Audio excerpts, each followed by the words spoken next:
ऐ लोगों, जब मोबाइल पर कोई हदीस सुनो या कोई पैगाम खुदा सुनो तो उसको वैसे न मानो, बल्कि अपने मदरसे के जिम्मेदार आलिम से उसके बारे में पूछ लो, अपने मस्जिद के इमाम से राब्ता करो। आजकल दीन से दूर करने के लिए दुश्मन बहुत फिर रहे हैं, बात अपनी कहेंगे, हवाला रसूलुल्लाह का देंगे।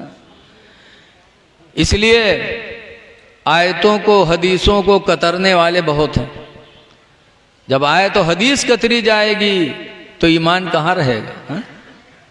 जब दुनिया का सामान कतरो तो सामान की हकीकत चली जाएगी। मौलाना अब्दुल मुस्तफ़ा आज़मी मुहद्दिस गुजरे हैं, अशरफिया में इम्तिहान लेने जाते थे, बहुत बड़े आलिम गुजरे हैं। अल्लाह ताला उनकी कब्र पे रहमत व नूर की बारिश नाजिल फरमाए। 25 किताबें उन्होंने ऐसी लिखी हैं जिनको आजकल हम लोग पढ़ करके जो तकरीर वकरीर सीखा उन्हीं की किताब से सीखा है। वो लिखते हैं अपनी किताब में, कतरने के ताल्लुक़ से लिखते हैं हजरत कि एक नवाब साहब थे, ससुराल से दावत आई तो पैजामा पुराना था तो सोचा लाओ नवा पैजामा बनवा लें। तो गए कपड़ा लाए और कपड़ा लाकर दर्जी के पास गए।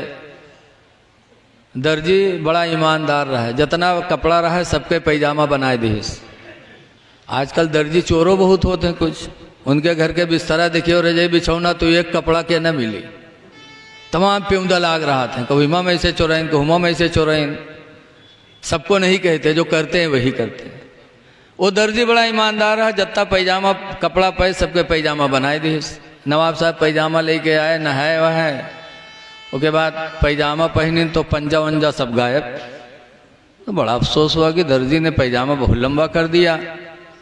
तो लेके गए बीवी से, कहा बीवी तुम्हारे मैके से दावत आई है और दर्जी ने पैजामा लंबा कर दिया, ज़रा 4 अंगुल काट के सिल्क दो। तो 65 साल के खुर्राइट बुढ़िया गुस्साए गए, कह रखो पैजामा, घर के काम करी कि तुम्हारा पैजामा देखी। लेकिन ससुराल की दावत बड़ी अहम होती है। तो लेके गए पतोहिया से, काहे लागे पतोहिया से गए तो पतोहियो गुस्साए गए। 14 सदीक पतोहिया कब सुना था? वह गुस्साए गए, हटो बाहर रखो, काम पड़ा है कि तुम्हारा पैजामा देखी। लेकिन ससुराल के तवाजक शौक में यहाँ नवाब साहब पैजामा उठाए न, बहन से काहे लागे तो बहनियों गुर्राए गए। बिटिया से कहें, बिटिया गुस्साए गए, कह रखो पप्पा तुमका तो पैजामा ही परी है। बेचारे मजबूर हो गए, खूंटी पर पैजामा टांग दी। शाम हुई, खा पी के सब लोग लेटे, सब लोग सो गए। थोड़ी देर बाद बीवी की आंख खुली तो सोचा, हाय मेरे आदमी ने सब कुछ मेरे लिए किया और थोड़ा काम कहा मैंने नहीं किया, मेरे शौहर को कितनी तकलीफ हुई होगी। तो उठी औरतिया, खूंटे से पैजामा उठाए, 4 अंगुल काट के सीके टांग दिए, लेट गए।